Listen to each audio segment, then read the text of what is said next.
Welcome, everybody. Welcome to another episode, another brilliant opportunity. I say that because of my company, who I am going to be able to keep company with during this episode. Welcome to another episode of the Wellness Warrior Collective. We are so grateful to have you tuning in, listening, and excited to amplify the wellness warrior within you. And today, my guest is none other than Dr. Teal. I had the great pleasure of meeting him. We were both at a signature talk where we were learning how to bring our stories forward, because as you are going to hear, his story is profound. He has been in the medical model as a doctor for many years. I'm going to let him tell you more about that. And he has moved his practice because he believes so wholeheartedly in our holistic and healing capabilities. And so that is now his mission. And that is how he is changing the world, how he is saving lives, how he is making an incredible impact. And when I stood up and told a bit of my story, he came over and said, "I am meant to meet you." And I immediately felt that connection too. I knew our community would be better by meeting him and being able to learn and glean wisdom from his experience and all that he has been able to accomplish, both medically and in this holistic realm. And so, Dr. Tim Teal, thank you so much for coming to the Wellness Warrior Collective podcast. I would love for you to tell everyone a little bit about you so that they come to know you, because we have a couple of episodes planned and we're going to be able to address this holistic and healing all of the holistic and healing modalities. Well, we may not cover all of them, but we're going to attack more of them systematically as we bring forth real hope for healing to humanity. So please, by all means, introduce yourself. And again, thank you for coming. Oh, Lindsay, thank you so much for just letting me be a part of what it is that you do. And you're exactly right. When I heard you talk at that conference, I'm like, that chick I gotta talk to. And it was so. I mean, it was so vividly obvious. Like, listen, we got to have a conversation. And I heard you talk, you heard me talk. We're like, oh yeah, we got to sit down and chat some more. We grabbed lunch. We actually grabbed lunch. We were like, We lunch did. date tomorrow. It was a lunch for everybody, by the way. We all were eating together, but Tim and I were like, we're sitting by each other so we can Yeah, brainstorm. But no, I spent 20 years in medicine. I went to medical school actually later in life, and I mostly because I wanted to learn more about my own body and my own healing, and I had a really weird experience when I was a kid. I was 8 years old. I used to sit on my parents' living room floor, and we had I think it was a 1968 set of Encyclopedia Britannicas. They were big green and white ones. I used to sit there and page through them hours at a time, and they had the plastic pages that one system was laid on top of another, and on top of another, the bones and the muscles and the vessels and nerves and all the rest of the stuff. And my parents would say I wore that stupid thing out looking at that. And one day, it was around Christmas time. We were in the process of doing some remodeling on my parents' house, and there was a chimney cap. There was a steel chimney cap that was sitting in front of the two of us. And my sister and I were looking at a Sears catalog, looking at the toys and stuff. And she turned the page, and I reached across that book because I didn't want her to turn the page, and I drug my hand across that one of those steel fins and on that chimney cap, and it almost tore my finger completely off. Okay, and it was so weird because I'm sitting here looking at my finger, and I still got the scar. I'm looking at my finger, and the first thing that crossed my mind was, "Gee, I hope I can still operate." I'm like, where the heck did that come from? I'm 8 years old, for crying out loud. It was the weirdest thing. And I'm like, that was my first experience of saying, this life isn't exactly what what we think it is. I mean, it really isn't. And here 20 some odd years later, I find myself going to medical school because I was still fascinated. I was at a point in my life back then that they said, listen, you don't know where you're going, you don't know what you're doing, you're frustrated. Follow your passion. And one of the things that I've always been passionate my whole life was trying to understand these bodies. And I suffered uh, with all kinds of crap with my health that my family didn't suffer with. They were treating me for migraines when I was in second grade, for crying out loud. Me After I too. got Me into too. right after medical school, I realized how close I was to losing my colon to inflammatory bowel disease, and I'm like, holy crap, I was sick, man. I was sick. And when I was 23 years old, I got turned on to a book called Fit for Life. People maybe have heard of it. Changed my life completely. I mean, completely changed my life. Didn't solve all the headache problems, but they got better. Solved a lot of gut problems for me. And I'm like, man, this is really cool. I got to learn some more about this. I wound up in DO school, osteopathic medicine, because it really appealed to me that the philosophy of osteopathic medicine was that a body's natural tendency is toward good health, and it's our job as physicians to remove some of those barriers. Well, that was the philosophy from the 1880s, okay, and in the 1950s, 60s, 70s, 80s, the DOs figured out, oh well, that really doesn't pay the bills, so it's time for us to start writing more prescriptions and learning how to do surgeries and all the rest of that stuff.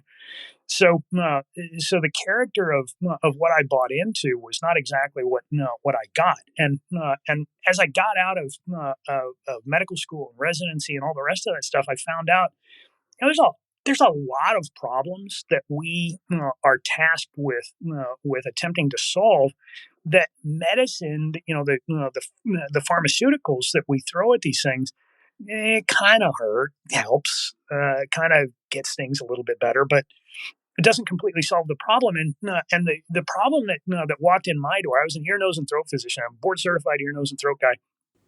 50% of the new patients that I saw, adult new patients, they had the same complaint over and over and over again. Doc, I feel like I got something stuck in my throat. I got a cough that won't go away. I'm scared to death I got cancer. I don't know what's going on. Everybody's throwing all kinds of pills at me, and nothing seems to work. And I saw these patients for years, and we always treat them for reflux and give them pills, and sometimes it works, and most of the time it didn't. And I'm like, there's got to be a better solution out there, and so I started reading some more, and most of it wasn't in medicine. It was mostly people outside of medicine that were saying, "Hey, listen, there's a lot of foods out there that just irritate the fire out of our immune system," and so I started taking some of those things away from my patients and saying, "Listen, everything else hasn't worked, so let's try this." And most of them were like, "But I like my soda pop, and I like my." And I'm like, listen, it's not forever. Just do it for a month and see how it goes. And boom, all of a sudden we started having all kinds of success, just pulling these different food products away from people. And then I tell them, once we got the problem solved, I tell them, go back and do it again. And boom, immediately the problems would come right back. I'm like, holy crap, they didn't teach me any of this stuff in medical school. And not only that, but some of the medicines that we use cause some really terrible reactions. I mean, I was diagnosing Steven Johnson reactions all over the place, um, because I was thinking outside the box and saying, "Hey, listen, this some else isn't right." I mean, I had people coming to me from all over the place saying, You're getting a reputation out there for being the kind of the investigator that kind of figures things out." And sure enough, we were finding if you keep digging and digging and digging, oh, there's about 4 different medications here that will cause these kinds of reactions. We start pulling them away, boom, problems go away. They start taking the medicines again, boom, it comes right back. Is that bench research? No, it's it's just common sense, for crying out loud. And what happened? And then it happened to me because I'm a cheese guy, man. No, it's like I Tim, love cheese. Tim, I want to say this because people know this about me in our community, and I want you to hear it out of my mouth because it's literally what I used to say. I used to say, I will give up my cheese when I go to God. Swear, Exactly. I swear, I was that Hey, married to it. I was that married to it. I love cheese so much. I married a girl named Bree, named one of my kids Jack, and the other one came within a frog hair being named Colby. You think I don't? I am not kidding. I I love cheese. I believe it. Then it freaking happened to me, and I'm like, I got a cough that won't go away. I feel like I got something stuck in my throat all the time. I'm like, crap. Oh, I'm gonna have to take my own dadgum medicine here, and I gave up the cheese. I was eating cheese 2 or 3 times a day. I mean, I love it. It is great product. It tastes wonderful. The cough went away, and a tickle in my throat went away, and I'm like, oh.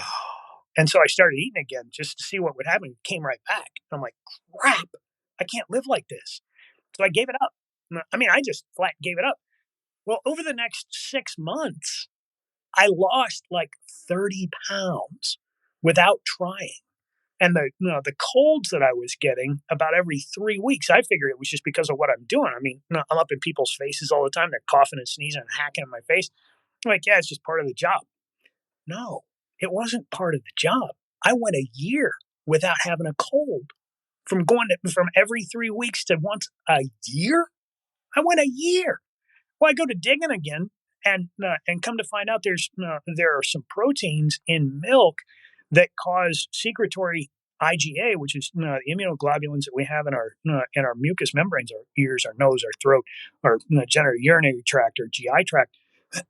It causes that particular protein. It's called ApoA1. It causes those immunoglobulins to stick together and coagulate, and they don't work. Well, we've known for years that little kids that we take tonsils out of, and their parents give them a whole bunch of ice cream and all the rest of that stuff. Their mucus gets their saliva gets really, really thick and hard to handle, and now we know why. It was our friggin' secretory IgA that was protecting them from disease that was getting all stuck together, and it doesn't friggin' work. So you take that away, and boom, all of a sudden, these kids stop getting sick. I mean, I had, and so I started teaching my pediatric patients, or the families actually. These people would come to me and say, "Hey, this kid needs a set of tubes. He's got ear infections that don't quit. The ears are full of goo. He can't hear. He's not doing well in school. Kid needs a set of tubes." I'm like, I sign him up for a set of tubes, and then 4 days later, these people call me back and they say, "We can't do this." I'm like, "What do you mean we can't do this?" He said the hospital wants $20,000 on top of the paltry amount of money that my insurance will pay. And people with good insurance were having to pay $5,000, and then the hospital was billing their insurance another $20,000. Do you know how much I get paid to do that procedure? How Do you much? have any idea? No. $150. $150. $150. That's the payment these days. I'm like, okay, well, since they don't pay me to do that, let's try something different. Let's lose the soda pop. Let's lose the dairy products and see what happens. These people, this happened to me probably like 6 times. People would schedule an appointment to come back in and shake my hand and say, "Doc, you changed our lives." I'm like, "What do you mean?" They said, "We don't need you anymore." They said, "You solved the freaking problem." And this happened over and people paid money at the front desk to come back and shake my hand and say, "Thanks, dude." I'm like, "What?" They didn't teach me this crap in medical school, but it gets better. It gets even better because did this with my adult patients, and the ones that had autoimmune disease came back and they're like, "I'm doing better." And the ones with rheumatoid arthritis said, "My joints aren't hurting this bad." And I had one guy came back in. He was a reflux patient. He was a typical Globus patient that had all kinds of medication thrown at him. Nothing worked. And I finally asked him. I scoped his throat, and my standard move was to take my scope and just touch the top of their esophagus. Okay, we put the scope through their nose, bend it, look it down their throat. It sounds horrible. It's really no big deal. Okay, but I would take look around and say everything's fine. What about it when I touch you right there? And they go, that's it. What is that? I'm like, it's nothing but the top of your esophagus, and it's really ticked off. And every single time I did that, I'd say, "Listen, there's 4 things that cause this problem. Something coming up, something going down. It's cancer, or it's something that you're eating that your body's having a response to." And I said that fourth category is where we see most of the results, but it's not always the same thing. Sometimes it's chocolate, sometimes it's milk, sometimes it's peppermint, sometimes it's dairy products, sometimes it's soybean oil, sometimes it's wheat, sometimes it's corn, sometimes it's rice. But there's categories of things that we would find when we would pull those away. They got better, and I'd say, "Okay, now add it back in." Boom, they do it. They get worse. I'm like, everybody understands now. But the side effects that were also happening was my patients were losing weight. And I had one guy in particular that came to me. He had the same problem. I asked him. I said, "How much cheese, milk, yogurt, ice cream are you eating?" He's like, That's all I eat, doc." I'm like, "Uh, we got a problem here." No, but I said, "If you're willing to play ball, then just go home and quit. Just find something else to eat for a while. He comes back 2 months later. I don't even recognize the guy. Okay, don't even recognize. He lost 60 pounds without doing anything but just pulling the dairy out of his diet. Okay, I'm like, what? That's crazy. And then we started seeing the whole thing over and over and over again, and especially patients with autoimmune disease. Their autoimmune disease became a whole lot easier to manage. People with joint pain, their joints cleared up. I had one lady. It was amazing what happened to her. She was a Globus patient. She had some other emotional issues as well, but she came back to see me after 2 months. I've been seeing her for like 6 months. I finally got her convinced. Listen, you got to get off the dairy products and you got to get off the soda pop.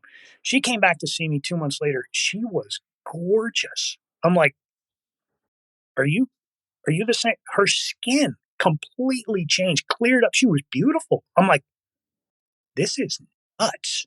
So I have a question for you really quick. So is this like, and I really want to call it in because I know we've got a lot of mamas that tune in too. So when people are hearing tubes in the ears, chronic ear infections, they're hearing, autoimmune, maybe for themselves or something their children or someone they know has been diagnosed with. Would you say that one of the biggest things someone could do for themselves immediately would be to ditch the dairy? I know you are adding soda pop in too. Are those your top two? And what? Unquestionable. Okay. Unquestionably, when I would sit down and talk to these sick kids or their mothers, I would really ask them all the time. I'm like, how much cheese, milk, yogurt, ice cream? Well, that's all the kid eats. Well, there's the problem. Well, I can't get him to eat anything else. Well, herein lies the issue. We're up against a paradigm problem. Okay, for years and years and years now, we've all been told by the biggest authorities on the planet, you need milk or your bones are going to fall apart. Are you kidding me? There's 5,500 species of mammals on the planet, 5,500 of them, and there's only one that continues to drink another animal's milk outside of infancy, and that's us. And if you look back historically, we've only been doing that for about 400 years. Okay, because before that, everybody knew milk is survival food for a baby, and we don't have any way to store it, refrigerate it, any of the rest of that stuff. So on the evolutionary scale, for as long as human beings have been on the planet, our milk consumption is like, well, we just started doing that yesterday. Okay, because if we've been here for 100,000 years, 500,000 years, a million years, 2 million, 4 million years, the amount of time that we've been drinking another animal's milk is just minuscule. And what I've come to the conclusion of, when you look at baby animals that are drinking milk, are they skinny or are they fat? Yeah, they're fat on They're fat. purpose. What happens when their mother when you pull that milk out of their diet? What happens to those baby those puppies, those kittens, the cows, the sheep? What happens to them? Do they gain weight or they lose weight? Well, when you pull it away, they're going to all start to lean out. Exactly right. So what do you think is going on? Well, I know what's going on. So for our audiences, for the entire audience that's listening, we can all invite this in because tell us what is going on. It has nothing to do with the sugar and the fat that's in that product. What it is the milk proteins incite an inflammatory response in our bodies that says store, and that inflammatory response says to store that energy as fat. Okay. When we store that energy as fat, it becomes a survival mechanism and helps us to survive, even though, like Bambi's mom gets whacked. Okay. If Bambi's got a little bit of fat on him, he survives longer. He can find something else to eat. And once those baby mammals can find something else to eat, they don't need the milk anymore. Okay, we don't need the milk anymore. We certainly do not need to be irritated. And the conclusion that I came to in my practice is that obesity and so many of these other chronic diseases that we have are not inflammatory conditions. They're the result of an inflammatory condition that is incited by two things, and two things that Western medicine doesn't even like to talk about. And one of them is food, and the other is toxic emotions, and especially, and eventually we'll talk about autoimmune disease. We don't even like to talk about any of that stuff in Western medicine. That's a part of who we are. The Yeah. food we eat and the thoughts we think are so much more powerful than we have ever imagined. And we're Western medicine to address that stuff. 90% of the problems that 90% of the problems that we get paid to manage in Western medicine wouldn't even exist. Okay. Here's what's really disturbing about it all. In 2000 and I think it was 2004, I was sitting in medical school. The guy that taught me pathology is a friggin' genius, by the way. He's an incredible teacher and taught me so much about the human psyche and how we learn. But he admitted in 2004 that we know that heart disease is a reversible condition. Even advanced heart disease is a reversible condition. He said that the guy that did that research proved it beyond any reasonable doubt. But he said nobody's going to eat like that. Nobody's going to eat like that. Well, they certainly won't if we don't tell them about it, will they? And that's what we're here to do, right? Western medicine guilty of the sin of omission. If you don't teach people about all this stuff, then they most certainly will not, as long as you remain the standard of care and you remain the voice of what's reasonable. Listen, what I learned in medicine is that number one, it's a $17 trillion business. Okay. $17 trillion. And if you say or do anything, and I mean anything that threatens anybody's profits in there, guess what? They'll kick your ass out and you can starve to death. Okay. And I know because I was blacklisted in at least 5 states, and I think maybe 6. I'm not sure. For addressing patient safety issues in the state of Oklahoma. Okay, and I mean I got fired and could not find a job in the state of Oklahoma, Texas, Kansas, Arkansas, and Southwest Missouri. Now I had to eventually wound up in private practice in Texas, but the problem is in private practice, number one, they don't pay us worth a flip anymore, and number two, if you become the guy who starts solving problems that other people are being paid to manage, you become really unpopular with your practice group. And I was. And that's exactly what happened. I finally said, you know what? The heck with this. I'm going to go teach what I know in my heart of hearts. What I am responsible for at the end of my life is telling the dadgum truth. And the dadgum truth about it is 90% of the problems that we manage in healthcare are 100% resolvable, preventable. We don't need to throw drugs at all this crap. That was 20th century. 20th century moved us forward. 21st century is exactly what you're doing on this website and in lots and lots of other places just like it. The real advancement in medicine is not happening in medicine. They are addicted to the money. Okay, and the money is what keeps us there. Does that mean that everything in Western medicine is no good? No, that's not true at all. We do trauma. We kick ass at trauma, man. And the only reason we kick ass at trauma is because we've been waging incredible wars for the last 100 years on all kinds of people, doing all kinds of incredible damage to people. Now we know how to put them back together, and we can do an amazing job of it. This is not to our credit, all right? But we're really good at it. Okay, you got a broken bone? Yeah, you need a doctor. You got a bullet, you got a stab wound, whatever.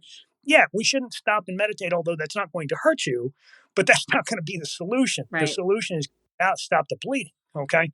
90% of the problems, 90% of the problems that we work on in medicine that these are chronic diseases.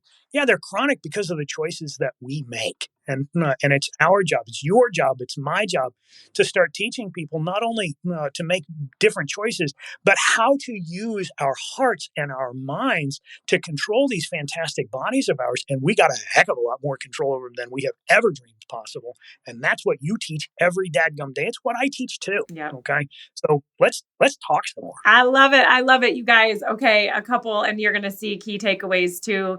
Dr. Tim, Teal, thank you. We heard about the medical model, how this has moved because he was healing people, how it has moved him into a holistic healthcare practice where he is now part of the healing. We got to hear about ditching the dairy and the importance and how that is so inflammatory. Our next episode that we're going to be discussing. So stay tuned because we are coming up with another episode about autoimmune with Dr. Teal, because healing is what we know we're capable of doing. And that's what we're here to do with the Wellness Warrior Collective. So Dr. Tim Teel, thank you. Thank you. And we'll look forward to talking to you again in the future. And for all of you listeners, stay tuned. We've got lots of beautiful things continuing to come up with every episode. Make sure, if you have not already joined our Facebook group, we would love to have you, wellnesswarriorcommunity.com. Join the Facebook group. You'll be able to have access to more of our healing modalities, the resources that we find, and the exceptional humans that have joined that community, where we are able to more thoroughly discuss all of these opportunities. Also, make sure you're joining into our live conversations. We have 7 live conversations that are scheduled weekly. We would love to have you every single Wednesday. Lock in the time on your calendar. Wellness Wednesday. It's a lunch and learn. It happens at noon Eastern Standard Time. We do a different rotating topic every single week. We would love for you to come take part, to contribute, whatever that may be. Ask questions to those that are speaking on stage, whether it be in the chat or with your beautiful voice. And so with that, we are going to end this episode with a deep amount of gratitude to both Dr. Tim Teel for bringing his incredible wisdom, and for you for tuning in and choosing this kind of program to continue to amplify the wellness warrior within you. Until next time, wellness warriors, we're excited to sit alongside of you. Let's keep going.